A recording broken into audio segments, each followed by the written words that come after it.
চটলৰ কুখ্যাত drugs mafia Abul Kalam Azad আৰক্ষীৰ জালত দীৰ্ঘদিন ধৰি পলাতক হৈ আছিল ড্ৰাগছ মাফিয়া আবুল কালাম আজাদ। বৰপেটা জিলাৰ সৰ্থেবাৰী আৰক্ষীৰ থানাৰ অন্তৰ্গত চটলা গাঁৱৰ কুখ্যাত ড্ৰাগছ মাফিয়া আবুল কালাম আজাদ সৰ্থেবাৰী আৰক্ষীৰ জালত পৰিছে। আৰক্ষীৰ ভয়ত দীৰ্ঘদিন ধৰি পলাই আছিল ড্ৰাগছ মাফিয়া আবুল কালাম আজাদ। বৃহস্পতিবাৰে সন্ধিয়া গোপন খবৰ ভিত্তিত সৰ্থেবাৰী আৰক্ষী থানাৰ ভাৰপ্ৰাপ্ত আৰক্ষী বিষয়া মনোৰঞ্জন কোঁৱৰৰ নিৰ্দেশনাত মাছদিয়া আৰক্ষী চকীৰ ভাৰপ্ৰাপ্ত আৰক্ষী বিষয়া বিশাল বৰ্মনে চটলা চকৰ পৰা আটক কৰে ড্ৰাগছ মাফিয়া আবুল কালাম আজাদক।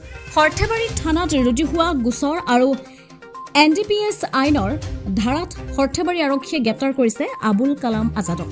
উল্লেখযোগ্য যে যোৱা 13 মে'ত ধৃত আবুল কালাম আজাদৰ চটলাৰ বাসগৃহত সৰ্থেবাৰী আৰক্ষীয়ে অভিযান চলাই বাসগৃহৰ পৰা কাৰ্যবাহী দণ্ডাধীশ ডক্টৰ পৱন কুমাৰ উপাধ্যায়ৰ উপস্থিতিত 228টা পেকেটত থকা মুঠ 32,832টা নিচাজাতীয় টেবলেট জব্দ কৰিছিল যদিও আৰক্ষীৰ চকুত ধূলি মাৰি কুখ্যাত ড্ৰাগছ মাফিয়া আবুল কালাম আজাদে পলায়ন কৰিছিল। সেই সময়ত আবুল কালাম আজাদৰ পত্নী হামিদা বেগমক আৰক্ষীয়ে গ্ৰেপ্তাৰ কৰি জেল হাজতলৈ প্ৰেৰণ কৰিছিল।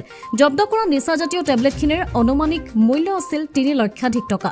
উল্লেখযোগ্য যে চটলাকে ধৰি বৃহত্তৰ অঞ্চলটোত চলাই অহা ধৃত আবুল কালাম আজাদে পূৰ্বতেও কেইবাবাৰো জেল হাজতলৈ যাবলগীয়া হৈছিল। সৰ্থেবাৰী আৰক্ষীৰ ড্ৰাগছ বিৰোধী অভিযানক সৰ্থেবাৰী থানাৰ অধীনস্থ নাগৰিক সমিতিৰ সভাপতি ডালিম বড়োকে ধৰি সচেতন নাগৰিকে প্ৰশংসা কৰিছে।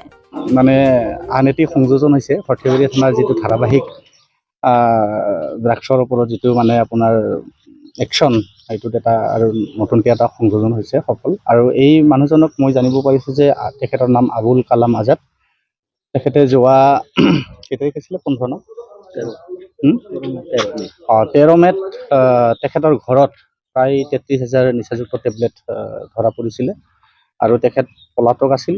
আৰু সেইদিনাখনেই 13 মে'ৰ দিনাই তেখেতৰ পত্নী হামিদা খাতুনক ইতিমধ্যে সৰ্থেবাৰী থানাই চালান কৰিছে আৰু তেখেতে বৰ্তমান জেল হাজতত আছে। যোৱাকালি আবুল কালাম আজাদক এৰেষ্ট কৰিবলৈ সক্ষম হয় আমাৰ মাছদিয়া IC বিশাল বৰ্মনদেৱে। তেখেতক আমি ধন্যবাদ জ্ঞাপন কৰিছোঁ। আৰু এই ধৰণে সৰ্থেবাৰী থানাই বিভিন্ন ড্ৰাগছ মাফিয়া বা মাদক দ্ৰব্য তিৰখেলৰ জুৱাৰীৰ বিৰুদ্ধে ব্যৱস্থা গ্ৰহণ থাকিব। এইটো আমাৰ অপাৰেশ্যন চলিয়ে থাকিব। গতিকে এই ক্ষেত্ৰত এই বিভিন্ন ড্ৰাগছ জুৱা বা তিৰখেলৰ ক্ষেত্ৰত ৰাইজৰ সহায় সহযোগ মানে এই ক্ষেত্ৰতো আৰক্ষীৰ কাম কৰি আছে। কিন্তু মই ভাবোঁ ভাৰতীয় সংবিধানৰ যিটো আইন ব্যৱস্থা তাৰ সুৰুঙা লৈ পেলাই মাফিয়া ওলাই আহে বাৰম্বাৰ, আৰু তেওঁলোকে মানে তেনেকৈ আৰু অপৰাধজনিত কামত লিপ্ত হয়। এই ক্ষেত্ৰত মই আমাৰ আইনী ব্যৱস্থাটো মানে